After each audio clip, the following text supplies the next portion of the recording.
So after more than 24 hours of travel, nakarating din Helsinki. Wow, pagod sa biyahe. Tulog tayo mamaya. Nauna akong dumating sa Helsinki, Finland. I had to wait for my brother na mga 4 hours pa sa main train station ng Helsinki. Less than 30 minutes from the airport to the main station, ang ticket na bibilin kailangan sakop ang Zone A, B, C sa halagang €4.90. So nakabili na tayo ng ticket. Just waiting for the train. Nasa dulo ang mga tren galing airport kaya malayo-layo ang lakad papasok ng Central Station Terminal. Nakita ko agad yung double-decker na sasakyan naming tren later tonight papuntang Rovaniemi. Ito ang harap ng main station. Sa harap niyan may espresso house. Diyan ako nagkape ng 4 hours waiting for Mike. Dito na si Mike. After more than 24 hours na biyahe, grabe. Haba may no. Gusto ko na matulog. Tulog na tayo. Anyway, may higaan man tayo sa tren, kaya tulog tayo. Kala namin ito na hindi pa pala. Pare-pareho kasi ang itsura, double-decker din. Pero ang hinahanap namin, ang sasakyan namin, ay yung tinatawag na Santa Claus Express. Yes, pupunta tayo sa lugar ni Santa Claus in March. Busy pa kaya si Santa? Lahat gusto makakuha ng video. Ayan, Santa Claus. Ang daming kids, para na rin kami mga bata sa totoo lang, excited ma-meet si Santa. Kaya tara na, pasok na tayo. Baka maiwan tayo ng tren. Ayun na problema. Sa second floor ang nabook na cabin namin, 201 at 202. Tip number 1, dapat ready ang muscles sa pagbubuhat ng maleta paakyat ng second floor. At kung kaya, naku, huwag niyo pong piliin tong cabin 201 at 202 sa dulo ng second floor. Ayan ang mga maleta. Isang malaking maleta lang ang kasya pero may space naman para sa dalawang backpacks pero masikip. Si Mike sa taas. Ako sa babae. Maliligo muna tayo bago kumain. Kasi gusto ko matulog na eh. Lipin natin yung banyo Ano kalali ito. Yung banyo, hindi na namin tuloy mabuksan dahil nakaharang yung maleta dun. Ba naman, mali yung piniling cabin. Okay, tour tayo. Nandiyan na yung nuduro. Okay. At least may konting Tapos, alam ko pag move to, wait lang. Talagang i-enormous yung space. So, pag inusog mo to, ayun, nalock. Magiging shower. Kasi nandyan yung shower niya.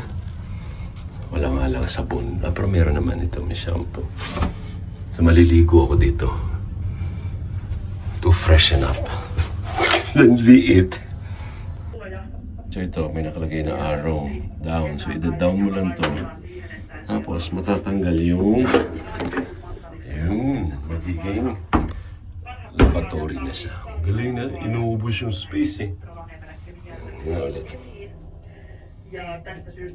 Okay, ganun na siya kaliit. First time kong matutulog sa isang tren. Kaya lang, wala kailangan matulog kahit wala pang alas 9. Pagod sa biyahe papunta rito. Okay? Kaya para may energy tayo bukas sa pag-explore sa Rovaniemi. Good night! The next day, maagang naghanap ng breakfast si Mike. Nasa gitnang part ng tren ang dining coach.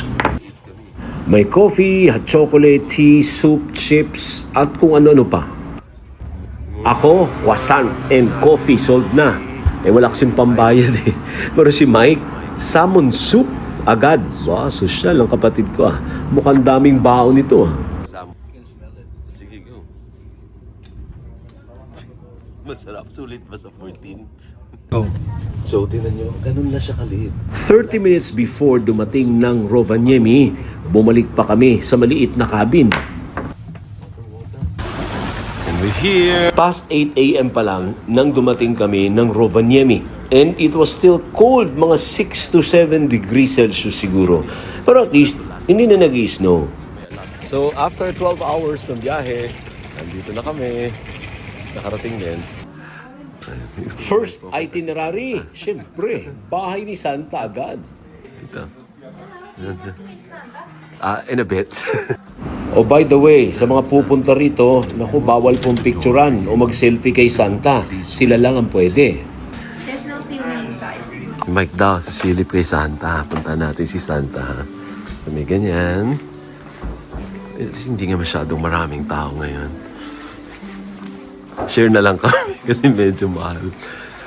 Yung bayad. Ano Mike? Mabayad ka? Gusto ko kumain ng mousse.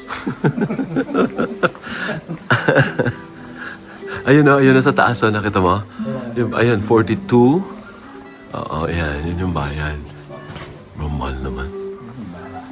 Malaki rin ang kanilang souvenir shop. Ang daming pwedeng mabili ng mga turista mula t-shirt, medyas, jackets, muffs, ref magnet, pins, at kung ano-ano pa. Name it, meron sila. Dahil pasok na ang bahagi ng Rovaniemi sa Arctic Circle, may marker doon na pwedeng tawirin. Ayan tumawid kami Nasa Arctic Circle na kami niyan. Meron ding iba't ibang atraksyon sa loob ng Santa Claus Village. Kaya lang, patunaw na yung snow. Merong reindeer ride na iikot sa maliit na area, pero mas maganda rito pag winter. Yung sobrang puti ng kapaligiran dahil puno ng snow. Sa part 2 ng report na ito, ipapakita ko sa inyo ang masayang reindeer sled ride. Kaya tutok lang kayo sa Travel ni Awel. I didn't know your name. Ano ang pangalan nito? Sa amin, Valco. Ewan ko.